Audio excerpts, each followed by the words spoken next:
ஒரு உறவில் இருப்பதை உறுதி செய்த விஜய் தேவரகொண்டா தனது காதல் எதிர்பார்ப்புகளுடன் வருவதாக கூறுகிறார். நிபந்தனையற்ற அன்பை எதிர்பார்ப்பது சரியா என்று தெரியவில்லை.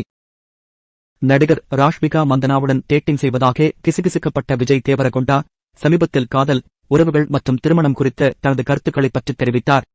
நடிகர் தனது காதல் எதிர்பார்ப்புகளுடன் வருவதாகவும் நிபந்தனையற்ற அன்பின் யோசனையுடன் அவர் எதிரொலிக்கவில்லை என்றும் ஒப்புக்கொண்டார். அவர் தற்போது ஒரு உறவில் இருப்பதாகவும் முன்பு ஒரு சக நடிகருடன் டேட்டிங் செய்ததாகவும் அவர் தெரிவித்தார்.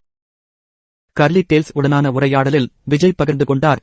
காதலிப்பது எப்படி இருக்கும் என்பதை நான் அறிவேன். நேசிப்பது என்னவென்று எனக்கு தெரியும்.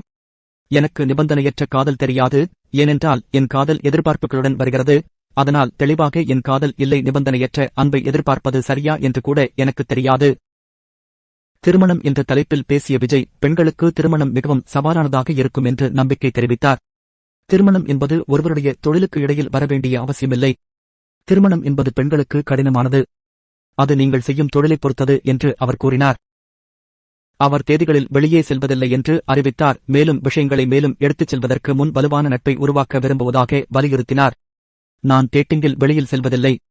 நீண்ட நாட்களாக யாரையாவது தெரிந்து கொண்ட பிறகு, நட்பை வளர்த்துக் கொண்ட பிறகுதான் வெளியே செல்கிறேன் என்று விஜய் பகிர்ந்து கொண்டார். அரட்டையின் போது அவர் ஒரு சக நடிகருடன் டேட்டிங் செய்ததையும் தற்போது உறவில் இருப்பதையும் உறுதிப்படுத்தினார். எனக்கு 35 வயதாகிறது. நான் தனியாக இருப்பேன் என்று நீங்கள் நினைக்கிறீர்களா? விஜய் மற்றும் ராஷ்மிகா கீதா கோவிந்தம் மற்றும் பியர் காம்ரேட் போன்ற படங்களில் ஒன்றாக நடித்துள்ளனர். மேலும் அவர்களின் நெருங்கிய பந்தம் தொடர்ந்து டேட்டிங் வதந்திகளை தூண்டி வருகிறது. இருவரும் சமூக ஊடகங்களில் அடிக்கடி ஒருவரையொருவர் ஆதரித்து ஊகங்களை தூண்டுகிறார்கள். சமீபத்தில் ராஷ்மிகா தனது வரவிருக்கும் BD 12 படத்திலிருந்து விஜயின் தோற்றத்தை பாராட்டினார். அதே நேரத்தில் விஜய் புஷ்பா 2 திரையிலர் வெளியான பிறகு ராஷ்மிகாவுக்கு ஒரு கத்தினார். The Indian Express